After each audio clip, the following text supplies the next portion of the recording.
Bienvenidas y bienvenidos a un nuevo episodio de Mariposea, este espacio que ya dijimos es una excusa para hablar de autismo femenino.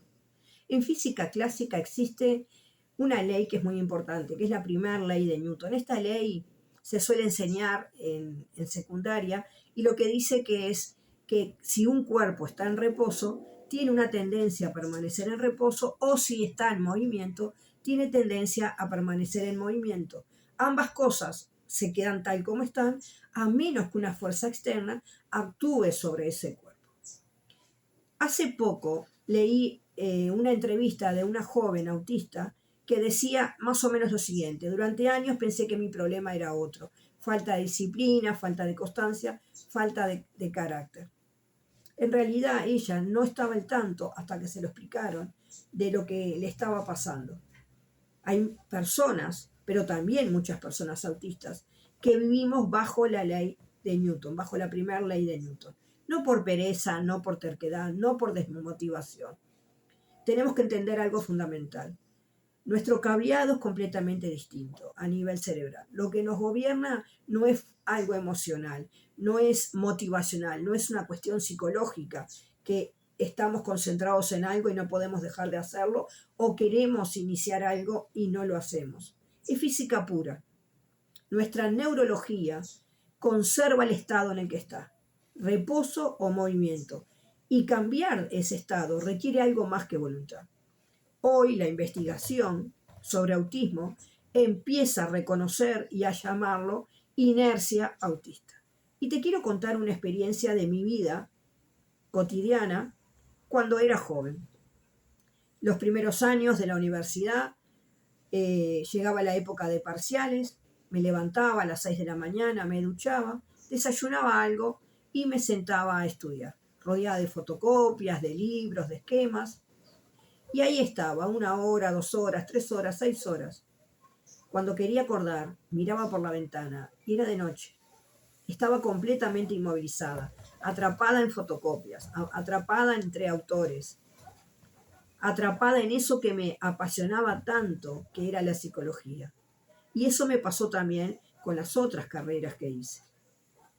Muchas veces me daba cuenta que en todo el día no había tenido hambre, no había probado agua, ni siquiera había ido al baño. Durante mucho tiempo, este tipo de experiencias fueron interpretadas como resistencia, evitación al contacto social o falta de motivación para hacer otras cosas, como socializar, cambiar de rutina, empezar a hacer cosas nuevas. Pero las personas autistas sabemos algo bien claro. Sabemos que el problema no es el querer. El problema es no poder acceder al botón de inicio. Recién hace unos 10 años que los científicos están reconociendo las voces autistas, las experiencias autistas, las vivencias autistas. Recién hace unos 10 años que se nos está empezando a escuchar. La inercia autista es una dificultad neurológica para iniciar, detener o cambiar actividades, independientemente de la motivación, del deseo o de la capacidad de la persona para hacerlo. No es un problema actitudinal, es un problema de cambio de estado. Vivimos bajo la primera ley de Newton. Cambiar del estado que estamos haciendo algo a empezar una cosa nueva, o empezar algo nuevo, o transicionar, un niño transicionar de la clase de educación física a la clase de música, o transicionar de dejar de estudiar para salir con amigos, es un problema de cambio de estado. En términos neurológicos, vamos a decirlo así, el cerebro autista tiende a conservar su estado actual. Si es en reposo, quiere seguir en reposo. Si es en movimiento, quiere seguir en movimiento, tal como la ley de Newton. La investigación cualitativa ha identificado algunos puntos centrales de la experiencia de la inercia autista. Lo primero es esta tendencia a mantener el estado, ya sea reposo o movimiento. Lo segundo que se ha visto es la falta de control voluntario sobre el deseo de iniciar o sobre el detenerse. No se siente como no quiero empezar a lavar los platos, no quiero ir a cortar el pasto. No es eso. Se siente como no tengo acceso al interruptor. Estoy leyendo mis fotocopias, estoy investigando algo que me interesa y no encuentro el botón para poder interrumpir esta tarea y empezar a ir a hacer otra. Es que no tenemos acceso en nuestro cableado al interruptor. Entonces, las transiciones para nosotros es una lucha interna. Y otra de las cosas que se ha visto es que el paso inicial para iniciar algo nuevo está fracturado. Esa dificultad para dejar de hacer lo que estabas haciendo y empezar a hacer algo nuevo. Las tareas las comienzas a percibir como un bloque de granito inmenso que se te pone adelante y muchas veces pasa que sientes que esa cosa te va a paralizar. Y de pronto esa cosa que te va a paralizar es entrar a un cumpleaños donde apenas conoces un par de personas o empezar a trabajar con un equipo nuevo donde solo conoces a una persona y esa persona no fue. O puede ser también esa dificultad para entablar una conversación con alguien que te presenta. ¿Qué pasa? Que el cuarto punto que se ha visto es que debido a nuestro cableado, la mente y el cuerpo están divorciados. La mente decide, bueno, tengo que dejar de hacer esto para empezar a hacer esto otro, pero el cuerpo no responde. O el cuerpo continúa haciendo lo que quiere, que tanto le apasiona y le gusta, y la mente está diciendo, para un poquito, ¿por qué no te vas a ver una serial? ¿Por qué no vas y llamas a una amiga? ¿Por qué no te das una ducha y salís a tomar algo? Déjame que te lea lo que dice el doctor Devon Price en su libro Autismo sin máscaras. Voy a leerlo. Dice, muchas personas neurodiversas sufrimos lo que se denomina inercia autista. La misma hiperfocalización que nos permite disfrutar durante horas profundizando nuestros intereses especiales hace que, por otro lado, nos cueste un horror levantarnos del sofá y ocuparnos del cubo de basura que empezó a desbordarse hace 2 días. A un observador neurotípico no le da la impresión de que estemos librando una batalla interna. Desde su perspectiva, solo somos unos perezosos. Casi todas las personas neurodiversas con las que he hablado han oído repetidamente a lo largo de su vida que eran unas vagas, de boca de sus padres, de sus profesores y sus amigos, y siempre en tono de exasperación. La gente nos ve sentados, inmóviles, incapaces de actuar, e interpreta que no tenemos fuerza de voluntad o que todo nos da lo mismo. Luego nos reprenden por los apáticos que somos y porque no se puede contar con nosotros para nada, lo que hace que nos sintamos aún más paralizados, esta vez por la ansiedad. La gente neurotípica suele dar también por sentado que sabemos cómo hacer una tarea sin tener instrucciones claras de todo lo que conlleva. No entienden que no seamos capaces de intuir cómo llevarla a cabo sin saber lo que se espera que hagamos. Por ejemplo, puede que no sepamos que si alguien nos pide limpia el baño, eso incluya fregar la ducha, el suelo, el lavabo y los espejos, y no solo arreglarlo un poco por arriba. Otra posibilidad es que no sepamos qué grado de limpieza se considera aceptable y nos pasemos la mañana quitando meticulosamente los restos de cemento que sobresalen a las baldosas del suelo. Cuando, a pesar de nuestros esfuerzos, no acertamos a adivinar lo que los neurotípicos esperaban que hiciéramos, nos riñen por ir demasiado despacio, haber hecho una chapuza o no haber tenido en cuenta cuál podría ser su perspectiva. Como consecuencia, muchos nos quedamos atrapados en un bucle de impotencia, confusión, vergüenza e inmovilidad aprendida. Quizás con esto que leí te puedas dar cuenta que mente y cuerpo en el autismo están divorciados. La inercia autista no tiene una sola cara. Existe la inercia de reposo, que es esa sensación de estar atrapada ahí pegada en el sofá, cobijada quizás por una manta de muchísimo peso o de estar varada en medio del océano, de no poder iniciar aquello que deseas hacer. Esa es la inercia de reposo. La otra cara de la moneda es la inercia de movimiento. Te pasas 8, 10, 12 horas de hiperfocalización, de hiperconcentración en un tema que te atrapa, estudiando, leyendo, trabajando en el jardín, mirando seriales, haciendo algo que tanto te atrapa. Y te das cuenta que no comiste, que no fuiste a beber agua, que inclusive hasta el cuerpo te puede empezar a llegar a doler porque te pusiste todo el día en una sola posición. Y aquí entra en juego el tipo de procesamiento atencional que tenemos. En la inercia de movimiento se pone en juego algo muy importante. Los autistas tenemos un procesamiento monotrópico, que voy a hacer un pequeño video sobre eso. ¿Qué es por ahora el monotropismo? Es que ponemos atención en una sola cosa a la vez de forma muy intensa. Nuestro foco atencional se dirige o se pone en movimiento hacia una cosa, ¿no? Y de ahí la famosa frase que sale de nuestra boca, no puedo parar. Y aquí aparece una paradoja crucial. La misma neurología que puede dejarte congelada un día haciendo algo específico, es la que permite que en algunos momentos hayan estados de flujo extraordinarios. El mismo cerebro, la misma arquitectura, sin embargo, físicas completamente distintas según el contexto. Para entender esto, entonces tenemos que entender que nuestra atención monotrópica entra en juego, porque la cognición autista opera con menos canales de atención simultáneos. Somos muy diferentes a los alistas o a las personas neurotípicas. Nosotros, por nuestro monotropismo, nos concentramos en una sola cosa, le ponemos mucha intensidad y nos quedamos en eso. La raíz etimológica, por si no lo sabes, de monotropismo, mono significa uno, único, solo, ¿no? Al contrario de poli. Tropismo viene del griego tropos, que implica dirección, movimiento, ir hacia, y comúnmente se usa en biología para describir cómo un organismo se orienta hacia un estímulo.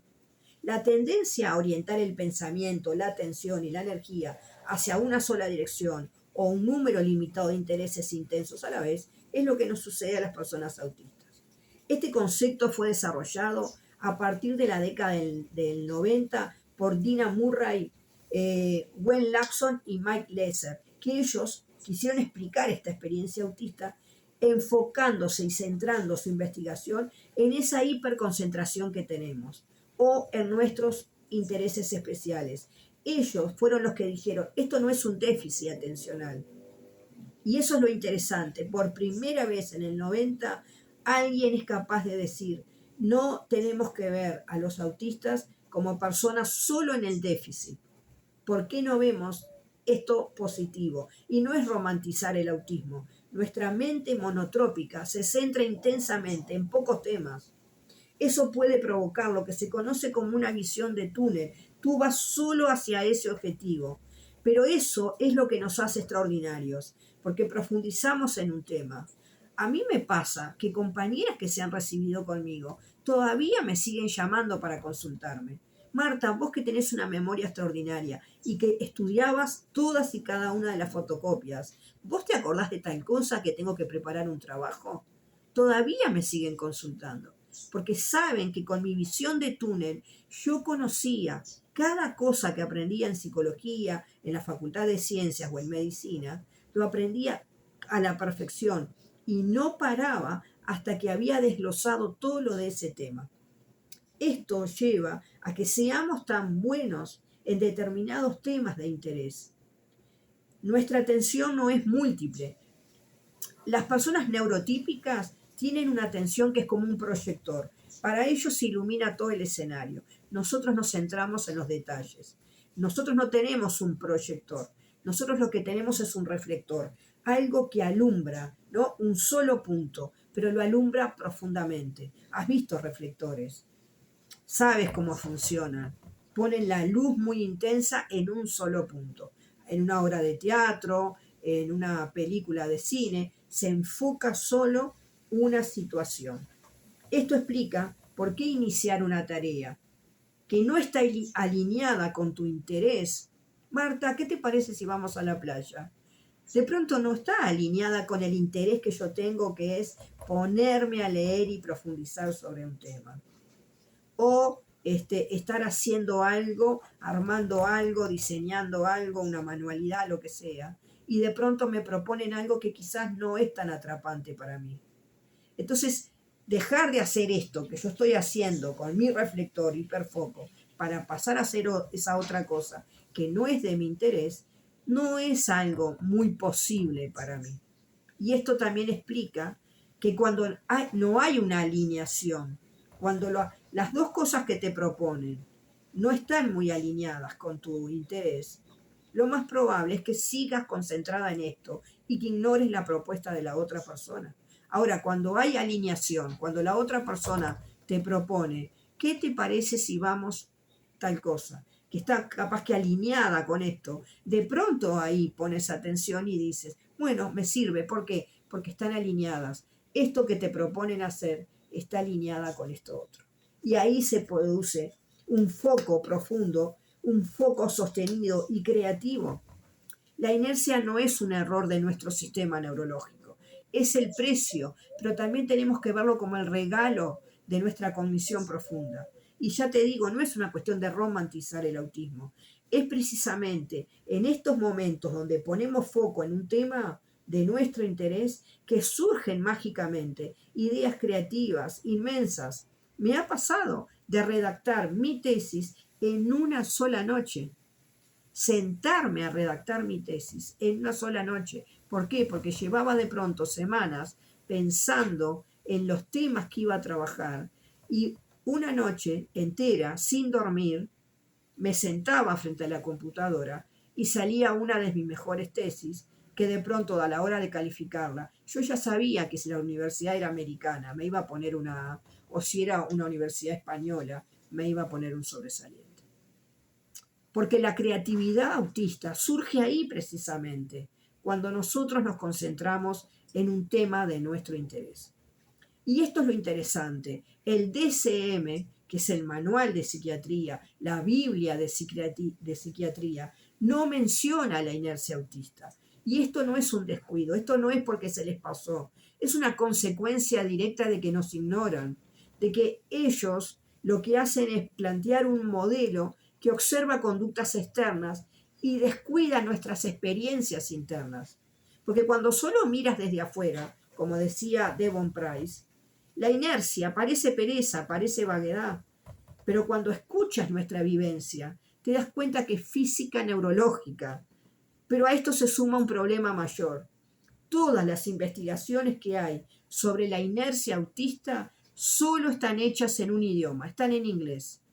No es porque es el lenguaje científico, es porque solo están hechas en poblaciones de niños, adolescentes y adultos americanos, norteamericanos, de un contexto social y económico medio para alto. Y por otro lado, está hecho para autistas de nivel 1. Rara vez hay investigaciones sobre inercia autista que contemple todo el espectro autista o que contemple la neurodivergencia. Yo me pregunto, ¿por qué no hay investigaciones latinoamericanas sobre esto? ¿Qué pasa con esas infancias y adolescencias que no tienen opción de poner una pausa? Que para poder comer, para poder sobrevivir, tienen que estar trabajando en el campo o en una mina o quién sabe dónde para poder colaborar con la familia y llevar alimento a la casa. Y para ese niño o esa niña con autismo, dedicarse a hacer una tarea, a veces no es un interés, a veces es una necesidad. Y no se contemplan en las investigaciones esas realidades. ¿Qué pasa en un hogar donde detenerse no es posible? Donde hay que seguir y seguir y seguir. Donde la tendencia es a permanecer haciendo algo. Porque si no se hace ese algo, no se llega a fin de mes. Entonces, este vacío en la investigación, de que no hay investigaciones sobre la experiencia de todo el espectro autista y que no hay investigaciones sobre la realidad latinoamericana, es un vacío que tiene un tono de violencia y de alguna manera hay un perfil político también, porque no se nos tiene en cuenta. Ahora, si entendemos la inercia autista como una física neurológica, dejamos de exigir una fuerza interna y empezamos a pensar en ayudas externas, fuerzas externas, legítimas, ¿verdad? Que te pueden ayudar para poder sobrellevar el día a día. Hoy en día, con las apps que existen, es mucho mejor para una persona autista, porque para estudiar, por ejemplo, puedes buscarte una aplicación con la técnica Pomodoro en la que estudias 25 minutos o 30, un recreo de 5, o estudias otros 25, un recreo de 5, estudias otros 25, un recreo de 10, hasta que a determinada hora finalizas y empiezas a hacer otra cosa. Puedes hacer uso de los calendarios, puedes hacer uso de una agenda, puedes ponerte alarmas, recordatorios. Bueno, esta tarea la voy a hacer por tantas horas y luego me va a sonar una alarma y voy a empezar a hacer otra. O puedes tener un yo auxiliar que sea una persona muy allegada a ti que te recuerde, te llame y te diga, sé que hoy estás trabajando en el jardín, que dijiste que te ibas a dedicar a la poda o lo que sea. ¿Almorzaste? ¿Merendaste? ¿Querés que pase a conversar contigo y merendamos juntas, almorzamos, lo que sea? Entonces, entendiendo la inercia autista, podemos también empezar a darnos cuenta que con un yo auxiliar, ya sea una aplicación o una persona, podemos empezar a hacer movimientos. Le puedes pedir ayuda a alguien, mirá, tengo los platos hasta acá, pero no estoy pudiendo dejar de hacer esto y sé que tengo que hacer esto otro. Llámame en unos minutos y recordame que pare de hacer esto para empezar a hacer esto otro. Entonces, quedan muchas preguntas en el aire. No se trata de que somos perezosos para empezar a socializar. Te pasás estudiando y socializás poco. Tal vez lo que nos pasó en la vida fue que vivimos bajo la lógica, ¿verdad?, de la obediencia a la primera ley de Newton. Hay preguntas que yo me hago. ¿Cómo cambiaría el tema de la inercia autista si las investigaciones empiezan a abarcar a todo el espectro y se tienen en cuenta otras realidades socioeconómicas? ¿Qué cambiaría cuando dejamos de ver a la persona autista como vaga o perezosa? ¿Qué pasaría cuando dejamos de moralizar el esfuerzo? ¿Qué pasaría cuando las infancias podrían crecer y las adolescencias sin vergüenzas, ¿verdad?, de sentir, sin esa vergüenza interna de sentir que la han internalizado, de sentir que son vagos? ¿Qué ciencia falta escribir desde este lado del mundo, aquí en Latinoamérica? A veces la investigación tiene sesgos.